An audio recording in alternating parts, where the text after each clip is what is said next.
Eclipse ನಲ್ಲಿ ಪ್ರೋಗ್ರಾಂನ ವೈಶಿಷ್ಟ್ಯಗಳನ್ನು ತಿಳಿಸಿಕೊಡುವ ಈ ಟ್ಯುಟೋರಿಯಲ್ ಗೆ ನಿಮಗೆ ಸ್ವಾಗತ. ಈ ಟ್ಯುಟೋರಿಯಲ್ ನಲ್ಲಿ ನಾವು ಎಕ್ಲಿಪ್ಸ್ ನ ಸುಲಭವಾದ ಪ್ರೋಗ್ರಾಂ ವೈಶಿಷ್ಟ್ಯಗಳ ಬಗ್ಗೆ ತಿಳಿಯಲಿದ್ದೇವೆ. ಈ ಟ್ಯುಟೋರಿಯಲ್ ಗಾಗಿ ನಾವು ಉಬುಂಟು 11.0 ಜೆಡಿಕೆ 16 ಮತ್ತು ಎಕ್ಲಿಪ್ಸ್ 370 ಅನ್ನು ಉಪಯೋಗಿಸುತ್ತಿದ್ದೇವೆ. ಈ ಟ್ಯುಟೋರಿಯಲ್ ಅನ್ನು ಅನುಸರಿಸಲು ನಮ್ಮ ಸಿಸ್ಟಮ್ ನಲ್ಲಿ ಎಕ್ಲಿಪ್ಸ್ ಇನ್ಸ್ಟಾಲ್ ಆಗಿರುವುದು ಅತ್ಯಗತ್ಯವಾಗಿದೆ ಹಾಗೂ ನಿಮಗೆ ಎಕ್ಲಿಪ್ಸ್ ನಲ್ಲಿ ಸರಳವಾದ ಜಾವಾ ಪ್ರೋಗ್ರಾಂ ಅನ್ನು ಹೇಗೆ ಬರೆಯುವುದೆಂಬುದು ಗೊತ್ತಿರಬೇಕು. ಇಲ್ಲದಿದ್ದಲ್ಲಿ ಇದಕ್ಕೆ ಸಂಬಂಧಿಸಿದ ಟ್ಯುಟೋರಿಯಲ್ ಗಾಗಿ ದಯವಿಟ್ಟು ಕೆಳಗೆ ತೋರಿಸಿರುವ ನಮ್ಮ ವೆಬ್ಸೈಟ್ ಗೆ ಭೇಟಿ ಕೊಡಿ. ಎಕ್ಲಿಪ್ಸ್ ಐಡಿಇ ಎಂಬುದು ತುಂಬಾ ಸುಲಭವಾದ ವೈಶಿಷ್ಟ್ಯಗಳನ್ನು ಹೊಂದಿದೆ. ಉದಾಹರಣೆಗೆ auto completion, syntax highlighting, error dialog box ಮತ್ತು ಶಾರ್ಟ್ಕಟ್ ಕೀಸ್. ನಾವು ಪ್ರತಿಯೊಂದು ವೈಶಿಷ್ಟ್ಯಗಳನ್ನು ವಿಸ್ತೃತವಾಗಿ ನೋಡೋಣ. ನಾನು ಫೀಚರ್ಸ್ ಎಂಬ ಹೆಸರಿನ ಕ್ಲಾಸ್ ಅನ್ನು ರಚಿಸಿದ್ದೇನೆ ಹಾಗೂ ಮೇನ್ ಮೆಥಡ್ ಅನ್ನು ಸೇರಿಸಿದ್ದೇನೆ.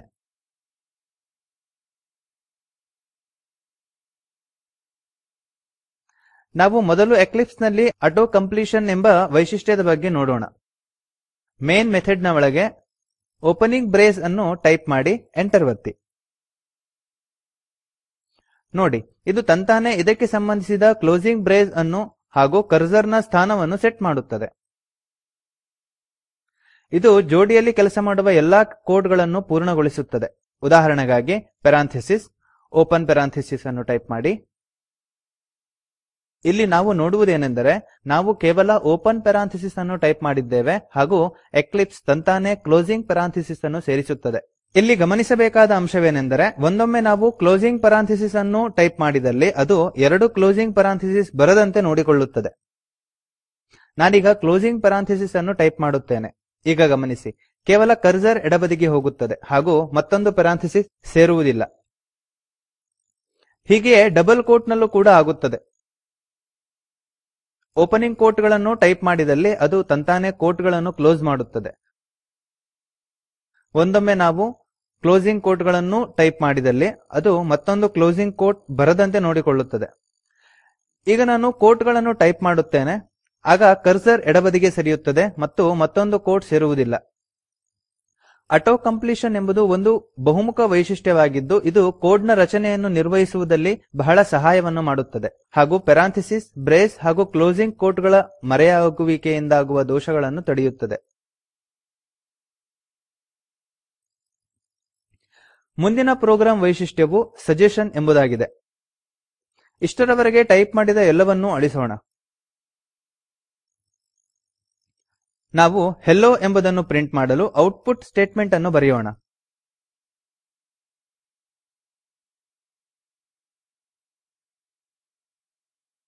ಸಿಸ್ಟಮ್ ಡಾಟ್ ಗಮನಿಸಿ, ಎಕ್ಲಿಪ್ಸ್ ಎಂಬುದು ಡ್ರಾಪ್ ಡೌನ್ ಸೂಚಿಯನ್ನು ತೋರಿಸುತ್ತದೆ.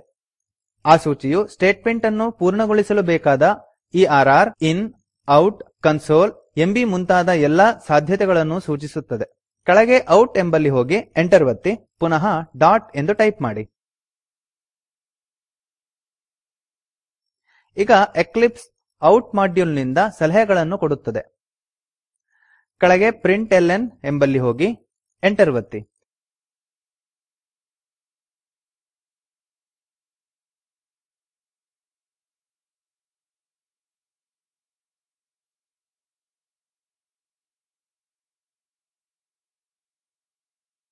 ಈಗ ಪೆರಾಂಥಿಸಿಸ್ ನ ಒಳಗೆ ಕೋಟ್ ನ ಮಧ್ಯದಲ್ಲಿ ಹೆಲ್ಲೊ ಎಂದು ಟೈಪ್ ಮಾಡಿ.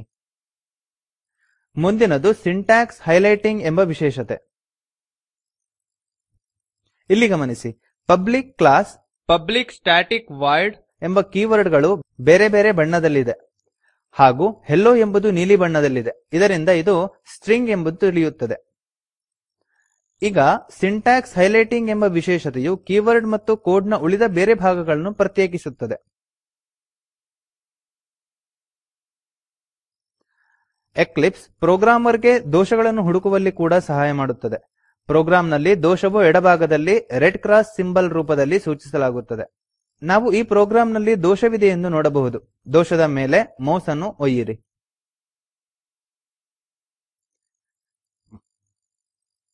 ಅಲ್ಲಿ ನಾವು ಸೆಮಿಕೊಲನ್ ಮರೆಯಾಗಿದೆ ಎಂಬ ಎರರ್ ಅನ್ನು ಕಾಣಬಹುದು ಹಾಗೂ ಇದಕ್ಕೆ ಪರಿಹಾರವನ್ನು ನಾವು ನೋಡಬಹುದು.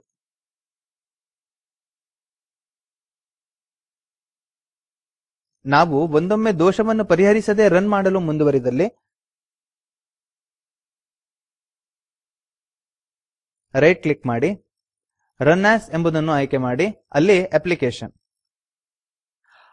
ಆಗ ನಾವು ಎರರ್ ಎಂಬ ಡಯಲಾಗ್ ಬಾಕ್ಸ್ ಅನ್ನು ಕಾಣುತ್ತೇವೆ. ಅಲ್ಲಿ ಇಲ್ಲೊಂದು ದೋಷವಿದೆ ಹಾಗೂ ಮುಂದುವರಿಯುವುದೇ ಅಥವಾ ಇಲ್ಲವೇ ಎಂದು ಕೇಳುತ್ತದೆ. ಈಗ ನಾವು ಮುಂದುವರಿಯೋಣ. ಅಲ್ಲಿ ದೋಷವನ್ನು ತೋರಿಸುವ ಔಟ್ಪುಟ್ ಅನ್ನು ಕಾಣುತ್ತೇವೆ ಮತ್ತು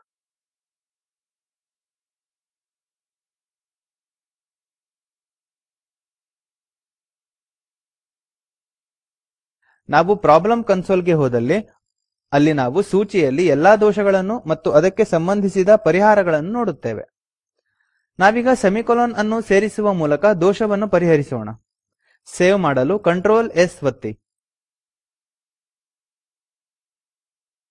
ಎಕ್ಲಿಪ್ಸ್ ನಲ್ಲಿರುವ ಪ್ರೋಗ್ರಾಮರ್ ಗೆ ಸಹಾಯವಾಗುವ ಇನ್ನೊಂದು ವೈಶಿಷ್ಟ್ಯವೆಂದರೆ ಶಾರ್ಟ್ಕಟ್ ಕೀಸ್. ಎಲ್ಲ ಪ್ರೋಗ್ರಾಂಗಳಲ್ಲಿ ಇರುವ ಸಾಮಾನ್ಯವಾದ ಶಾರ್ಟ್ಕಟ್ ಕೀಗಳೆಂದರೆ ಸೇವ್ ಮಾಡಲು Ctrl S ಹಾಗೂ ಓಪನ್ ಮಾಡಲು Ctrl O. ಎಕ್ಲಿಪ್ಸ್ ನಲ್ಲೂ ಕೂಡ ಸಾಮಾನ್ಯವಾಗಿ ಉಪಯೋಗಿಸುವ ಕ್ರಿಯೆಗಳಿಗೆ ಶಾರ್ಟ್ಕಟ್ ಕೀಗಳಿವೆ. Ctrl F11 ಇದು ಕೋಡ್ ಅನ್ನು ರನ್ ಮಾಡಲು ಇರುವ ಶಾರ್ಟ್ಕಟ್ ಆಗಿದೆ. ಇದನ್ನು ಈಗ ಪ್ರಯತ್ನಿಸೋಣ. ಕಂಟ್ರೋಲ್ ಅನ್ನು ಒತ್ತಿ ಹಿಡಿದು F11 ಅನ್ನು ಒತ್ತಿ ನೋಡಿ. ಈಗ ಕೋಡ್ ಎಂಬುದು ರನ್ ಆಗಿ ಔಟ್ಪುಟ್ ನಲ್ಲಿ ಹೆಲ್ಲೊ ಎಂದು ಪ್ರಿಂಟ್ ಆಗಿದೆ. ಬೇರೆ ಬೇರೆ ವಿಕಲ್ಪಗಳಿರುವ ಶಾರ್ಟ್ಕಟ್ ಗಳು ಮೆನ್ಯುವಿನಲ್ಲಿ ಕಾಣಿಸುತ್ತದೆ. ರನ್ ಅನ್ನು ಕ್ಲಿಕ್ ಮಾಡಿ. ಇಲ್ಲಿ ಗಮನಿಸಿ, ವಿಕಲ್ಪಗಳ ಎಡಭಾಗದಲ್ಲಿ ಅವುಗಳ ಶಾರ್ಟ್ಕಟ್ ಗಳು ಇವೆ. ಇಲ್ಲಿ ಡಿಬಗ್ ಗೆ ಇರುವ ಶಾರ್ಟ್ಕಟ್ ಎಂದರೆ F11. ಇವುಗಳು ತುಂಬಾ ಸಣ್ಣ ಆದರೆ ಎಕ್ಲಿಪ್ಸ್ ನಲ್ಲಿ ಅತ್ಯಂತ ಸಾಮಾನ್ಯವಾಗಿ ಉಪಯೋಗಿಸುವ ಪ್ರೋಗ್ರಾಮಿಂಗ್ ವೈಶಿಷ್ಟ್ಯಗಳ ಸೂಚಿಯಾಗಿದೆ. ನಾವು ಇನ್ನೂ ಹೆಚ್ಚಿನ ವೈಶಿಷ್ಟ್ಯಗಳನ್ನು ಮುಂದಿನ ಟ್ಯುಟೋರಿಯಲ್ ಗಳಲ್ಲಿ ನೋಡೋಣ. ಈಗ ನಾವು ಈ ಪಾಠದ ಕೊನೆಗೆ ಬಂದಿದ್ದೇವೆ. ಈ ಟ್ಯುಟೋರಿಯಲ್ ನಲ್ಲಿ ನಾವು ಎಕ್ಲಿಪ್ಸ್ ನಲ್ಲಿ ಪ್ರೋಗ್ರಾಮಿಂಗ್ ವೈಶಿಷ್ಟ್ಯಗಳಾದ auto completion, syntax highlighting, error dialog box ಮತ್ತು ಶಾರ್ಟ್ಕಟ್ ಕೀಸ್ ಮುಂತಾದವುಗಳನ್ನು ಹೇಗೆ ಉಪಯೋಗಿಸುವುದೆಂದು ಕಲಿತೆವು. ಈ ಟ್ಯುಟೋರಿಯಲ್ ನ ಅಭ್ಯಾಸಕ್ಕಾಗಿ ಕ್ಲಾಸ್ ನಲ್ಲಿ ಹೆಲ್ಲೊ ಎಂದು ಪ್ರಿಂಟ್ ಮಾಡಲು ಒಂದು ಪ್ರೋಗ್ರಾಮ್ ಅನ್ನು ಬರೆಯಿರಿ. ಈ ಪ್ರಕ್ರಿಯೆಯಲ್ಲಿ ಎಕ್ಲಿಪ್ಸ್ ನ ಎಲ್ಲಾ ಪ್ರೋಗ್ರಾಮಿಂಗ್ ವೈಶಿಷ್ಟ್ಯಗಳನ್ನು ಅನ್ವಯಿಸಿ. ಇದರ ಕ್ರಿಯೆಗಳನ್ನು ಗಮನಿಸಿ.